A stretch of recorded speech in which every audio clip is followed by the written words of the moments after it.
नमस्कार, मी Siddhesh Dilip Shigwan news अनकटच्या top 10 मध्ये तुम्हा सर्वांचं स्वागत करतोय। पाहूयात महत्त्वाच्या काही टॉप 10 घडामोडी। बीड मतदारसंघामध्ये राज्यातील सर्वात महाव्होल्टेज लढत झाली। बीडमध्ये राज्यामधील सर्वात धक्कादायक निकाल देखील लागले। भाजप उमेदवार पंकजा मुंडे यांचा बीडमध्ये दारुण पराभव झाला। लोकसभा निवडणुकीमध्ये ज्यांनी प्रयत्न केले, अथक परिश्रम घेतले, कुठल्याही गोष्टीची अपेक्षा न ठेवता काम केले, त्या सर्वांचे भाजपच्या पंकजा मुंडे यांनी मनापासून आभार मानले। पुढील आठवड्यामध्ये म्हणजेच 12 किंवा 15 तारखेपासून आपण पूर्ण जिल्ह्याभरामध्ये आभार दौरा करणार असल्याचं त्यांनी सांगितलं आहे।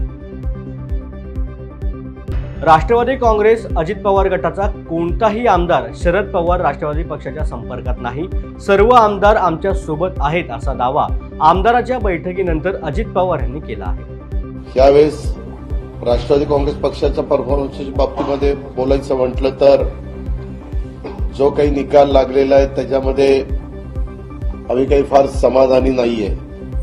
त्याच्यामध्ये ती सर्व जबाबदारी ही माझी आहे। आता आम्ही कुठेतरी जनतेचा विश्वास संपादन करण्याच्या करता कमी पडलो, हे मला मान्यच करावं लागेल। सगळ्या आमदार राष्ट्रवादी काँग्रेस पक्षाचे आमच्या बरोबर आहेत। अर्थात विरोधकांनी काय बोलावं होतो त्यांचा अधिकार आहे, परंतु बारामतीचा देखील जो कौल आहे, तो कौल जो काही निकाल लागलेला आहे त्याबद्दल मी स्वतः म्हणजे आश्चर्यचकित पण झालेलो आहे। मुंबई कोकण पदवीधर मतदारसंघामधून महाराष्ट्र नवनिर्माण सेनेने माघार घेतले, त्यामुळे अभिजित पानसेंची उमेदवारी अर्ज दाखल करणार नाही। कोकण पदवीधरसाठी अभिजित पानसे यांच्या नावाची अधिकृत घोषणा करण्यात आली होती, त्यासाठी रीतसर तयारी देखील करण्यात आली होती, परंतु देवेंद्र फडणवीस यांच्या विनंतीला मान देऊन मनसेने उमेदवारी अर्ज मागे घेतलेला आहे। त्याचबरोबर या मतदारसंघामधून ते भाजपला पाठिंबा देणार असल्याची चर्चा देखील सुरू आहे। महाराष्ट्राच्या राजकारणामध्ये सर्वात जास्त लक्ष वेधून घेतलेल्या सांगली लोकसभा मतदारसंघामध्ये अपक्ष उमेदवार विशाल पाटील 1 लाखांच्या मताधिक्याने जिंकून आले। आता त्याच विशाल पाटलांनी विश्वजित कदमांसोबत दिल्लीमध्ये जात काँग्रेस अध्यक्ष मल्लिकार्जुन खरगे यांच्याकडे पाठिंबा पत्र दिलेलं आहे।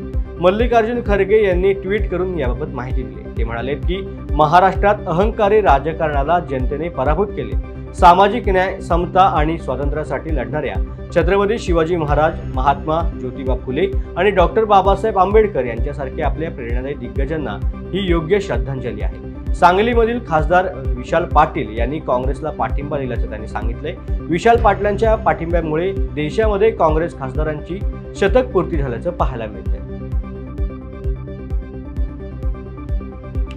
काँग्रेसचे नेते राहुल गांधी यांनी पत्रकार परिषद घेत पंतप्रधान नरेंद्र मोदी आणि गृहमंत्री अमित शहा यांच्यावरती शेअर बाजाराच्या संदर्भात घोटाळा केल्याचा आरोप केला।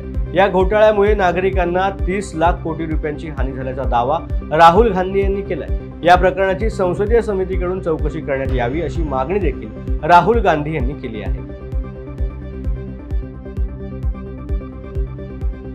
नीट परीक्षेमध्ये घोटाळा झाल्याचा आरोप राष्ट्रवादी शरद पवार गटाचे आमदार रोहित पवार यांनी केलाय। एक्स वरती पोस्ट करत त्यांनी संताप व्यक्त केलाय।